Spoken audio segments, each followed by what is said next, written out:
করে ইউটিউবাররা, এত মহাব্বত করি।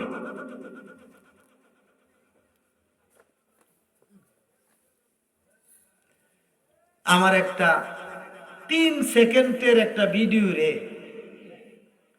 এমন ভাইরাল বানাইছে, শুধু ফুল আর ফুল।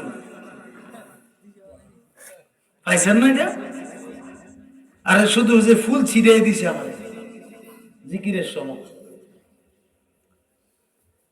আরেকটা মাঝের মধ্যে অগণিত দলিল কেটটা এই দুশ্মনেরা, সুলের দলেরা টাকা ইনকামের জন্য দলিলগুলো কেটে দিয়া আমার নেগেটিভ কথাটাকে তারা ইউটিউবে ছেড়ে দিছে।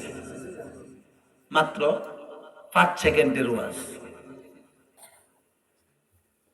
এই জন্য বলবো ইউটিউবার ভাই যারা আছেন, যারা ইউটিউবার, অনুরোধ রাখবো আলেম সমাজকে কলঙ্কিত করবেন না দুনিয়াতে সামান্য কটা টাকার জন্য। কথা কোন ঠিক কিনা? কোন দিক দিয়ে ভুল হয়ে যাও মাফ করে দিও, তুমি দয়ার সাগর।